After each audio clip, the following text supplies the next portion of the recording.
Every religion speaks of the end, but none describe it the same way.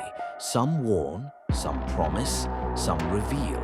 But they all agree on one thing: this world is temporary. Because of this, what comes next matters more than what we see now.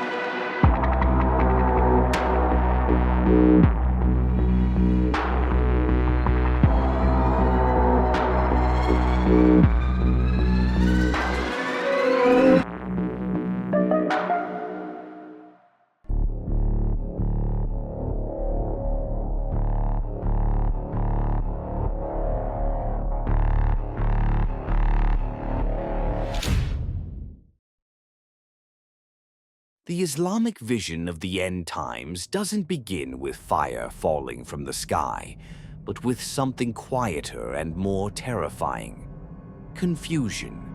Truth and falsehood start to look the same, and people argue with confidence while standing on emptiness. Because of this, certainty becomes rare, and doubt spreads faster than fear. According to Islamic narrations, morality doesn't vanish overnight, but erodes slowly. What was once shameful becomes normal, and what was once sacred becomes negotiable. Because of this shift, people stop asking whether something is right and only ask whether it is useful. The Prophet Muhammad described a time when knowledge increases, but wisdom decreases. Information floods the world, yet understanding dries up. Because of this imbalance, the loudest voices lead, not the wisest ones. The Quran speaks of corruption spreading on land and sea, not because nature suddenly turns evil, but because human choices echo back at the world. Because of this, disasters are not just punishments, they are mirrors. One of the central figures of the end times is the Mahdi, a leader who does not arrive in a perfect world, but in a broken one. He doesn't create justice from nothing. He restores what people abandoned. Because of this, his appearance is hope, but also a test.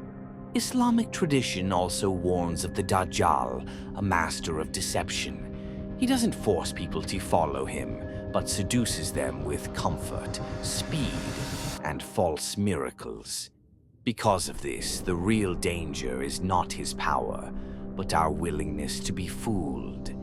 In the Islamic view, the end times are not about predicting dates, but about recognizing patterns.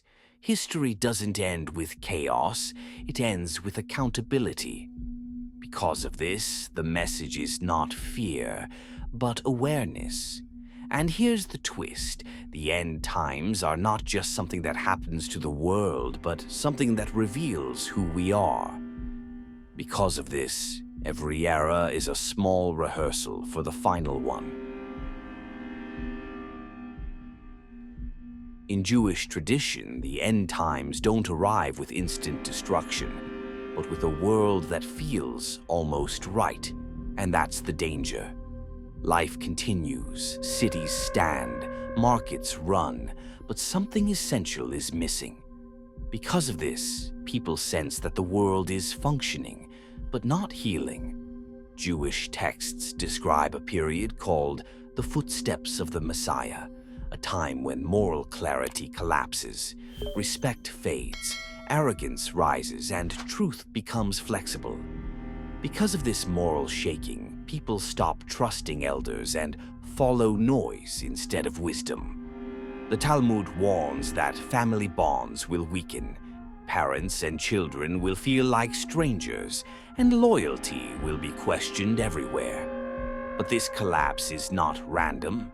It exposes what people truly value when pressure increases. In Jewish belief, suffering increases before redemption, not as cruelty, but as refinement. The world is shaken so that false strength breaks and real faith remains. Because of this, hardship is not the opposite of hope. It is the doorway to it. Then comes the Messiah, not as a supernatural conqueror, but as a human leader grounded in justice and law. He doesn't escape the world, he repairs it. Because of this, the Messianic age is not an ending, but a correction. War, according to Jewish sources, plays a paradoxical role. Conflict intensifies, but not to glorify violence. Because of this chaos, humanity finally confronts the cost of endless power struggles.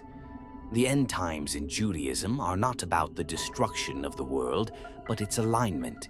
Nature stabilizes, justice becomes normal, and knowledge of God fills the earth. Because of this, the apocalypse is not fire, it is clarity. And the final secret, the end times are delayed not by lack of power, but by human behavior. Because of this, every action, small or large, pushes the world closer or further from redemption. In Christianity, the end times don't begin with the end of the world, but with the illusion that humanity has finally mastered it. Peace is promised, progress is celebrated, but something ancient is stirring beneath the surface. Because of this, the danger doesn't feel like chaos at first. It feels like control. The Bible describes a time of deception, where false messiahs rise and claim truth. They don't appear as monsters, but as saviors. Because of this, faith is tested not by fear, but by comfort. One central figure is the Antichrist, a symbol of ultimate counterfeit authority. He unites nations, solves crises, and speaks peace. But beneath his words lies rebellion against God itself. Because of this, evil doesn't announce itself, it negotiates. The book of Revelation speaks in symbols, seals, trumpets, and bowls. These are not random disasters, but stages of exposure. Because of this, the world isn't just punished, it is revealed. War, famine, disease, and death ride together as the four horsemen. They are not new forces, but old ones unleashed without restraint. Because of this, history accelerates instead of collapsing. Christians believe Jesus returns, not quietly, but unmistakably, not as a teacher, but as a judge. Because of this, the second coming is not comforting for everyone. It divides humanity permanently. The final judgment is not about power, wealth, or status. It is about allegiance. Because of this, the ultimate question is not, what did you build? But, who did you follow? In Christianity, the end times do not end with destruction, but with renewal. A new heaven, a new earth, and the removal of death itself. Because of this, the apocalypse is not the triumph of darkness, it is its expiration. And here's the final twist. The end times are not only about the future, they are a mirror held up to every generation. Because of this, the story has already begun.